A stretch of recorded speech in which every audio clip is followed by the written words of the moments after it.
انسانوں کی قسمیں ہوتی ہیں. ایک قسم وہ ہے وَمِنَ النَّاسِ مَن يَشْرِي نَفْسَهُ ابْتِغَاءَ مَرْضَاتِ اللَّهِ، بہت جلد مان جانے والے، بہت جلد نیکی سے فائدہ اٹھانے والے، بہت جلد اپنے آپ کو درست کرنے والے، بہت جلد اپنے دل کے اندر تقوی داخل کرنے والے بس قرآن سننے کے منتظر ہوتے ہیں، آواز سننے کے انتظار میں ہوتے ہیں کہ کب ان کے کان میں آواز پڑے اور دل تک پہنچے اور وہ معافی مانگ لیں اور وہ توبہ کر لیں. یا ایتھا النفس المطمئنہ ارجعی الی ربک راضیۃ مرضیہ.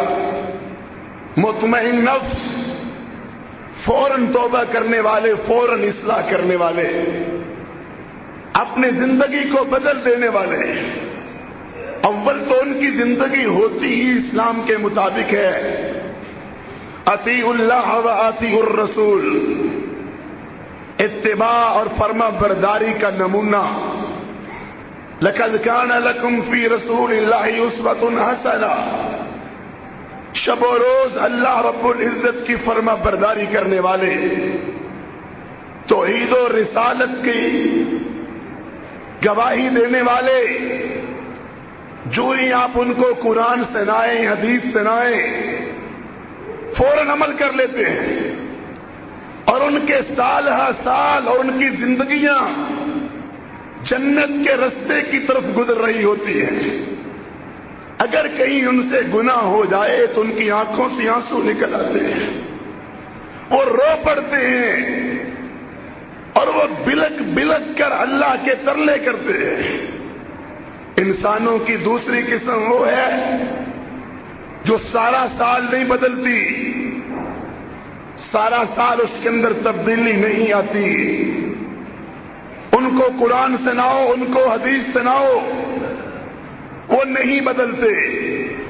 مگر جب رمضان کا مہینہ آتا ہے تو ان کے دل کے اندر بھی خوف پیدا ہو جاتا ہے.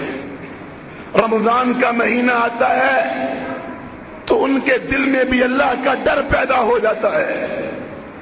وہ بھی کانپ اٹھتے ہیں، لرز جاتے ہیں، ڈر جاتے ہیں. کم از کم رمضان میں مخلص ہو جاتے ہیں، کم از کم رمضان میں اللہ کے بندے بن جاتے ہیں. ان کا چہرہ داڑھی والا ہوتا ہے، ان کا کردار بہترین ہوتا ہے، مسجدیں آباد ہو جاتی ہیں، اخلاق و کردار مثالی ہو جاتا ہے. دکھاوے کی یہ باتیں نہیں. رمضان میں صرف جمعے کا روزہ نہیں، کتنے لوگ ہیں جو اپنے دل کو تسلیاں دیتے ہیں کہ چلو جمعہ کا بس روزہ رکھ لیں گے، وہ جمعۃ المبارک ہے. کتنے لوگ ہیں جو فرض عبادتیں چھوڑ کر دوسرے کاموں کے اندر پڑے ہوتے ہیں اور اپنے دل کو تسلیاں دے رہے ہوتے ہیں کہ ہم پکے مومن ہیں.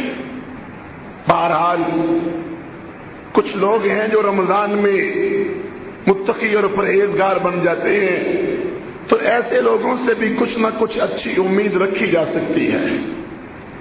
تیسرا طبقہ وہ ہے جو رمضان میں بھی نہیں بدلتا، جو رمضان میں بھی تبدیلیوں کو قبول نہیں کرتے، رمضان میں بھی توبہ نہیں کرتے، رمضان میں بھی معافیاں نہیں مانگتے، قرآن کی طرف نہیں آتے. وہ رمضان میں بھی ناول پڑھ رہے ہوتے ہیں، وہ رمضان میں بھی فلمیں دیکھ رہے ہوتے ہیں، وہ رمضان میں بھی گانے گا رہے ہوتے ہیں، وہ رمضان میں بھی شرک کر رہے ہوتے ہیں، وہ رمضان میں بھی اللہ کی بغاوتیں کر رہے ہوتے ہیں. نہ روزہ رکھیں گے، نہ نماز پڑھیں گے، نہ دیندار بنیں گے. یہ وہ بدقسمت لوگ ہیں، یہ وہ بد نصیب لوگ ہیں کہ جن کے دل پہ آسمان کے رب نے مہرے لگا دی ہے. ذرا سوچئے، کیا آج امت کا حال یہی نہیں ہے؟ یہ دین کے لحاظ سے میں نے 3 قسمیں بیان کی ہیں کہ کچھ وہ لوگ ہیں جو فرما بردار ہیں، شریعت کے تابع دار ہیں، غلطی ہو جائے تو معافی مانگنے والے ہیں۔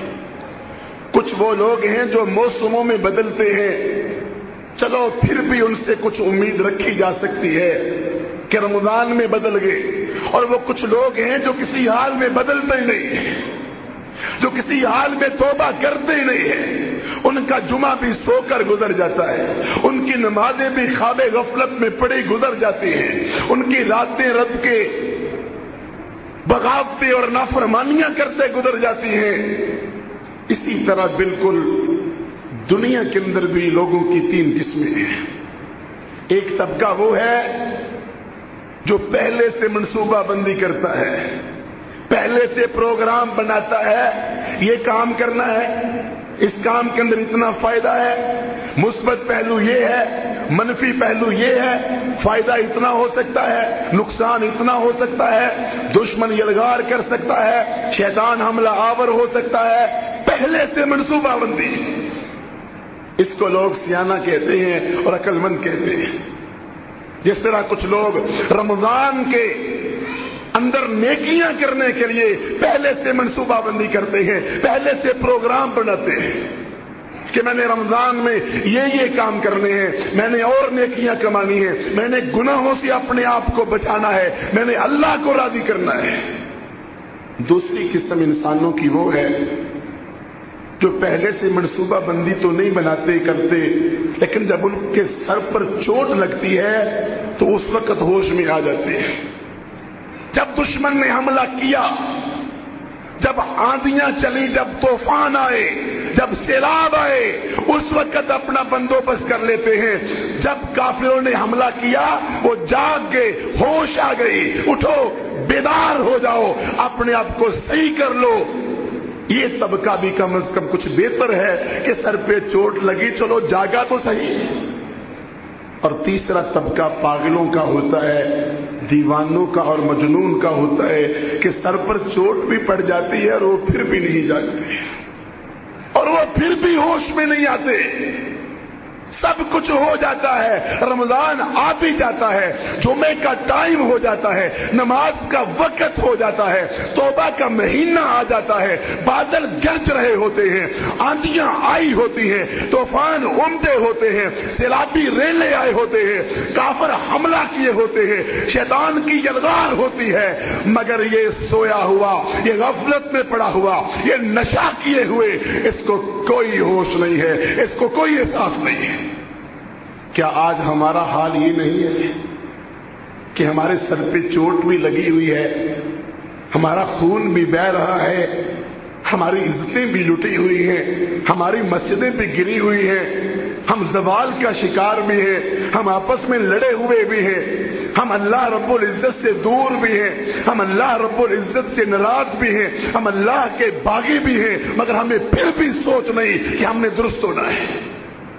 نام کے مسلمان ہیں، سوئی ہوئی امت، غفلت میں پڑی امت ہے، کوئی احساس نہیں، کوئی فکر نہیں کس دور سے گزر رہے ہیں، ہمارا ماضی کیا تھا، ہمارا حال کیا ہے، ہمارے بزرگوں کا رمضان کیسے گزرتا تھا، ہمارے بزرگوں کی زندگی کیسے گزرتی تھی، ان کا کردار کس طرح کا ہوتا تھا، ان کا اخلاق کس طرح کا ہوتا تھا، ہم نہیں سوچتے، اپنے حال میں مست۔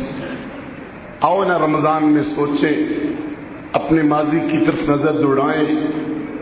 یہ قرآن ہے بھائیو، یہ نبی علیہ السلام کا فرمان ہے، یہ دین اسلام ہے، یہ خطبہ جمعہ محاسبے کا پیغام دیتا ہے، بطور امت، بطور شخص نہیں، بطور انسان نہیں، اپنے دکاندار نہیں، اپنا کاروبار نہیں، بحیثیت امت سوچے کہ پل کے نیچے سے پانی کتنا بہ چکا ہے، ہمارے مکان کتنے گر چکے ہیں، یلغار کتنی ہو چکی ہے، طوفان کتنے آ چکے ہیں، ہم پھر بھی نہیں بدلتے، آخر کیا وجہ ہے؟